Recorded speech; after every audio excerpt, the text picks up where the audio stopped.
the last session, we talked about bracketing, connecting our prepositions together. Today we're going to talk about a series, what that is, what that looks like. A series is pretty much like you would think it would be. It's something that repeats itself and it comes one after another and it connects toward the whole. So what are we going to be talking about? A series. And how do we mark a series when we bracket it? We write a tiny S next to the preposition. So what is a series when we're mapping something out in Scripture or tracing something in Scripture? The definition for a series is each proposition makes a contribution to the whole.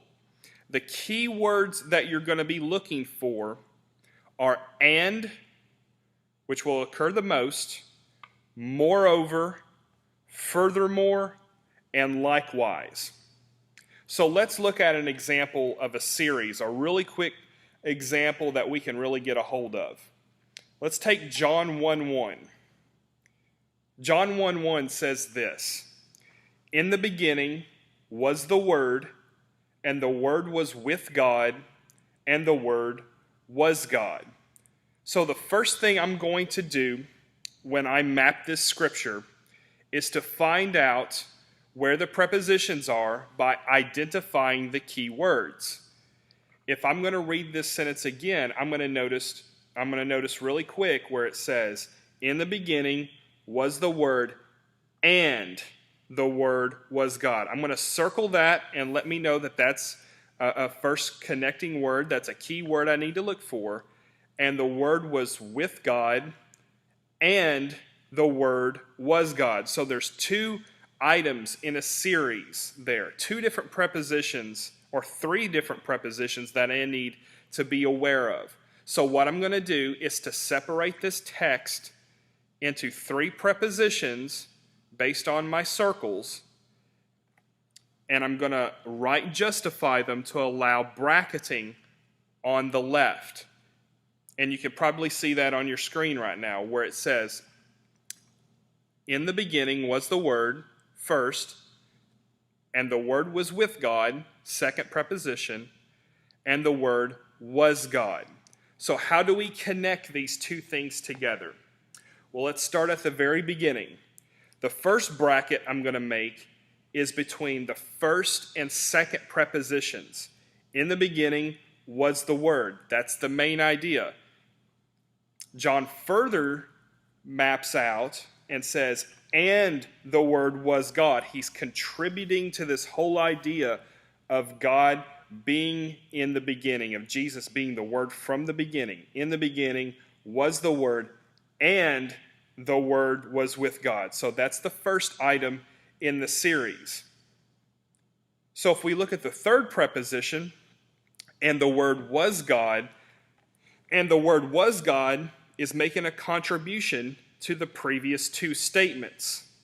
So I'm going to bracket the first two prepositions to the third and call that a series as well. So what we have here in John 1:1 is two prepositions backing up the first and making a contribution to the statement, "In the beginning was the Word." In the beginning was the Word isn't the whole picture. So John adds to it, "and the Word was with God," and the Word was God. It's making a contribution to the whole. It's moving up to a point.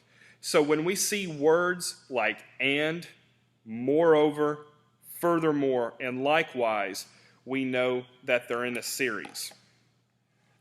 Now, there's all different kinds of places that we can find a series. "And" is the most frequently used word in the entire Bible. So we see a lot of ands. We see a lot of series, a lot of connecting phrases that lead up, that back up the main point. What I want you to do, what I want you to take from this is that whenever you see words like "and," "moreover," "furthermore," "likewise," is that those phrases are backing up something that came before it, that's adding to the whole of what was said before it. If I said, "I like this, and I like this, And furthermore, I like this as well. I'm adding to my previous statement. I'm building it up, making a bigger, richer picture of what's going on. So pay attention to series, bracket those things together, and you can know that whenever you see and, moreover, furthermore, likewise, that it's contributing to the whole of what came at the beginning. Okay? If you need to rewatch this, go for it. If you need to ask me some questions when you see me next time, go ahead and do that. But pay attention to those words that come in a series, because it's probably one of the most frequently used prepositional bracketing things that we're going to be doing. Okay, so pay attention to series, and we'll see you in the next session.